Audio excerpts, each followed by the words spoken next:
So first things first, how are you? I'm fine. How are you, man? I'm not too bad at all.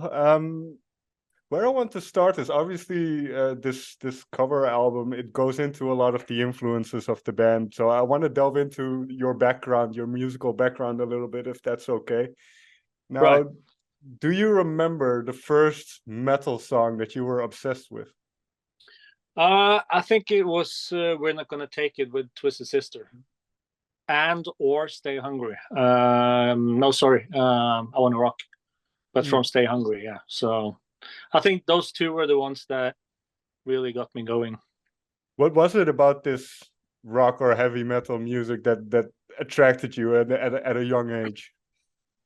I think it must have been something about the rebellious side to it, it's hard to describe it. It's just something that hits you right off Hmm. the bat. And you can't explain it. You just really attached to it right off the bat. And did you kind of always know you wanted to create that music as well as listen to it? I think so. I mean, around that time in '84, when I was like 7 years old, there's pictures of me in front of the mirror with a fly swatter as a guitar and trying to, mimic my heroes already. So I guess it was already kind of set in stone somehow.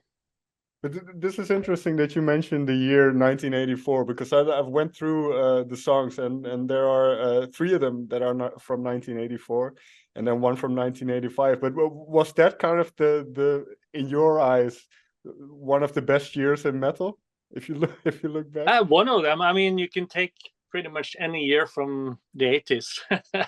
Fair enough. But yeah, '84 was a really good year, I would say. Yeah, for sure. There's But you, there's plenty. There's tons of records coming out that year. That was awesome. Yeah.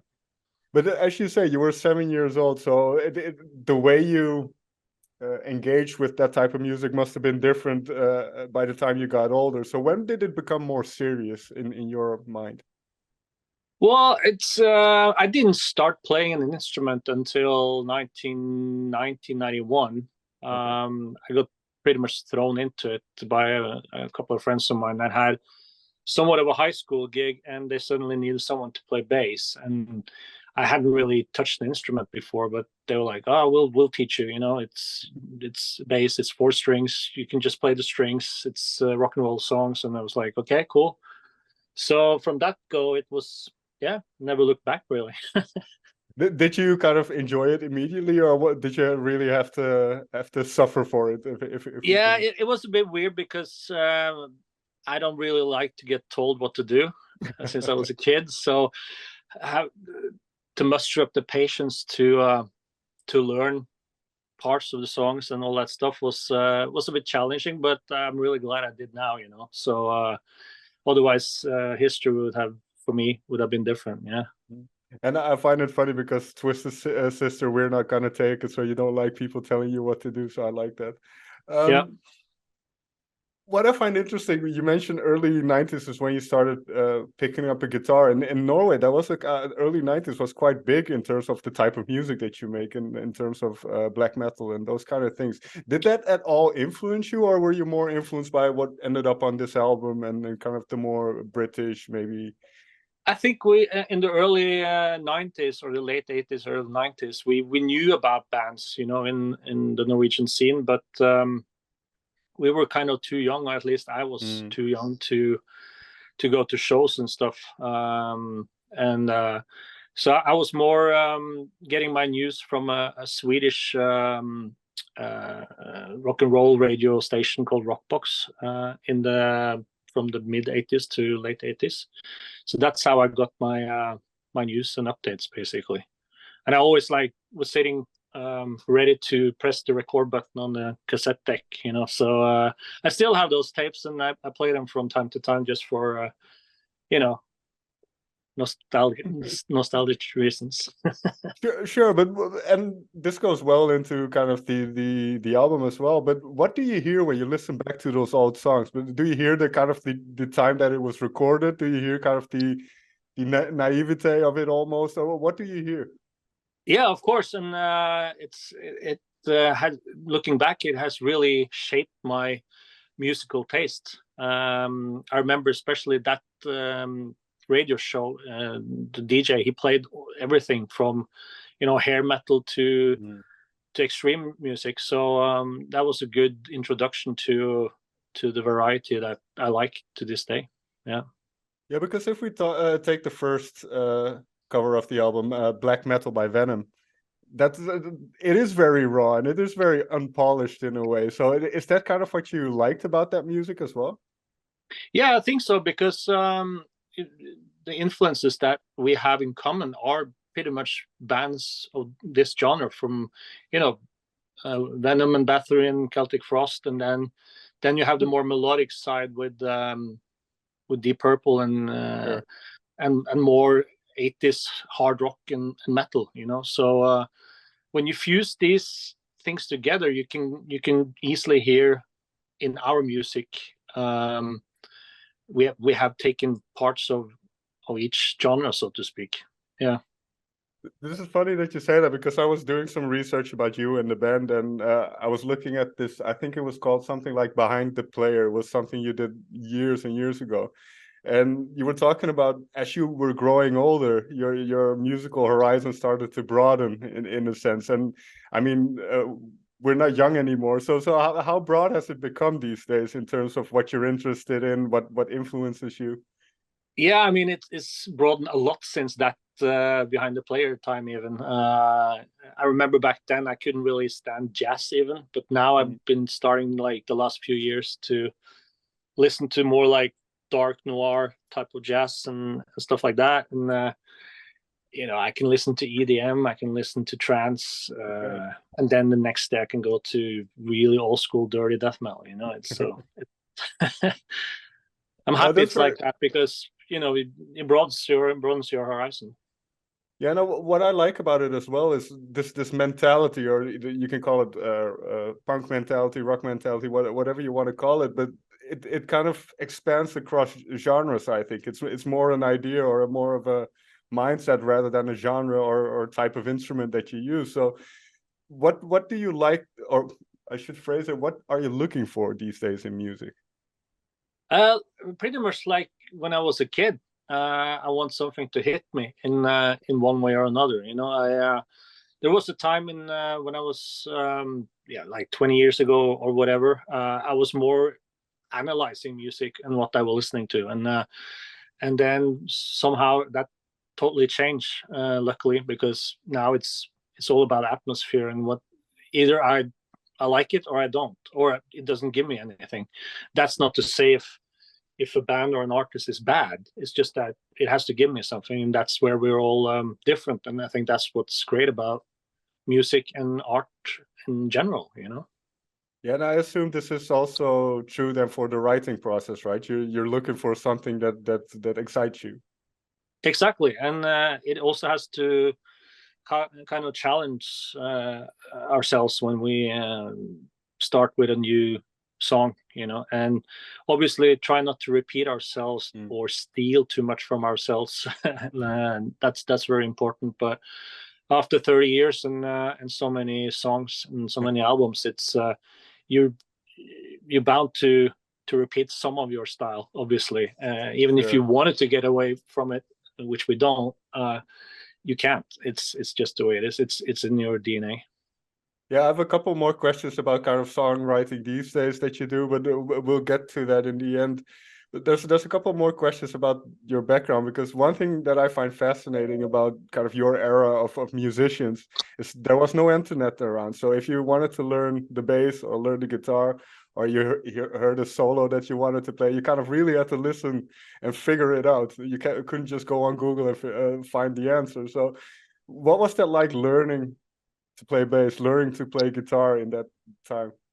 No, I think it was a good way of learning stuff by ear, and obviously later you get to see the tablature, and oh shit, it wasn't exactly correct, but I think it's a good way of learning anyway, because you get to feel the music more instead of mathematically like follow stuff, which is good as well.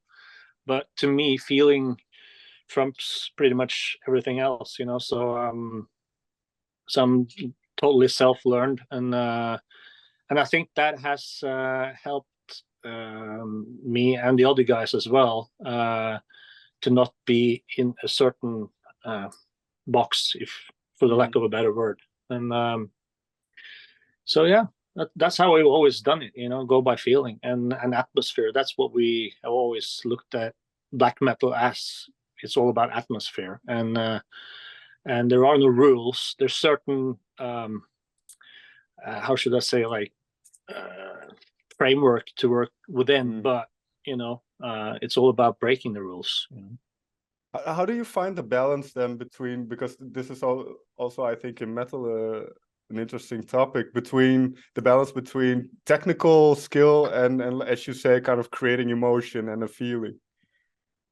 Yeah, there's a fine balance. You want it to obviously sound as good as you possibly can, performance wise, but at the same time kind of keep that edge and make it sound like it's actually a human playing too. Especially these days, you can do so much stuff in the studio and stuff. But we're also a live band, so apart from the obvious orchestral parts and choir parts that we have on backing tracks, everything else is live. So you want to reproduce what you do in guitar and drums and everything else live. So you got to keep that in mind as well. And now, when you're obviously over your career, you've done these covers, but also when you were younger, you play other people's music just to learn and stuff. What did you kind of figure out by doing these covers about songwriting, about song structure? Did it help at all, kind of learning how to play these kind of iconic songs? Well, I think it did actually, subconsciously, and then because in the beginning of our career, we didn't really think songwriting. So when for each cover song we've done, it's sipped in the back of your mind that, oh, this is proper songwriting. But also some of those melodic hard rock and metal songs back in the day was also made for vocal lines. We have never really made songs for vocal lines because the vocals have been harsh, so it goes with any type of riff basically. So that's another thing that you have to take into consideration as well. Because if we take, for instance, a band like Celtic Frost, what is it that you found in how they kind of make music or how they operate? They have their really special way of creating songs, ever since the Hellhammer days, and Celtic Frost was obviously a more professional version of Hellhammer, but I think it has this really primal feel to it, really straightforward, but still it's hard to explain. It still has this composition feel to it somehow, and very raw and straight to the point, and with a lot of attitude, and How did you select Nocturnal Fear then? Because obviously with all these bands, they have so many great songs. How do you kind of land on which song you want to do? Well, that's the thing, we first decided on which band to do, and then since we pretty much come from the same background musically, that wasn't so hard. It was more discussions around which song of each band, obviously, but we come to agreements there as well, and it's just our way of paying homage to some of the influences and over the years. I mean, there's tons and tons more, but this is just basically a little glimpse into our inspiration, so to speak. This is kind of a mean question to ask them, but what is one song that you really still would like to cover? That's a good question. There's probably a lot out there, but I think we had the idea of doing this cover album back to 2015, I think. So, but then we got busy with writing for the own album, and we kind of put it on the back burner. So I think with releasing this now, we're kind of done with cover songs, at least for now. Never say never, but I think we just for now at least we put the lid on it. So yeah. Yeah, should I see this album kind of as the the step between another album? So like you're writing for a new album now, and is this kind of to keep to give people some music in the meantime? Yeah, plus we thought it for ourselves at least to just collect all the songs under one banner and update with a proper master, so all the songs have the same volume. And so we did this pretty much just as much for ourselves as we did it for the diehard fans, who obviously a lot of them, they already have most of these songs, you know, but now they don't have to have them scattered anymore. And hey, it's just an intermediate type of release, and it's not too much drama behind it, you know. It's as you say, it's something that we have to go along our 30th anniversary, so to speak. So it's a tiny little celebration. And now the one band I hadn't heard about was G.G.F.H, Global Genocide Forget Heaven, which is I listened to a couple of tracks. It's a really interesting band. So how did you try to? Is it difficult to kind of make it your own, a song like that, because they have such a unique style almost? Yeah, I mean it's more challenging than difficult, but we were really are still huge fans of the band and what they did, and they influenced us early on, you know. And we were listening to a lot of different types of styles even back then. A lot of gothic stuff, old gothic stuff, and some some other dark stuff. I'm still a huge fan of Klaus Schultz, you know, the German electronica master. So we took some inspirations from different genres even early on. But the G.G.F.H song, that's probably the one that we worked the most with in terms of trying to dimmify it, if you know what I mean. So sure, that's I think we did a really cool take on it. Yeah, it's very interesting with the more industrial sounds and kind of the textures that are a little bit more uncommon for kind of black metal and stuff. So it's really interesting to hear. Yeah, absolutely. I think in terms of attitude on the more extreme side of both genres, they have quite a lot in common. So you can have the same approach, the same feeling, you know, and that's very important.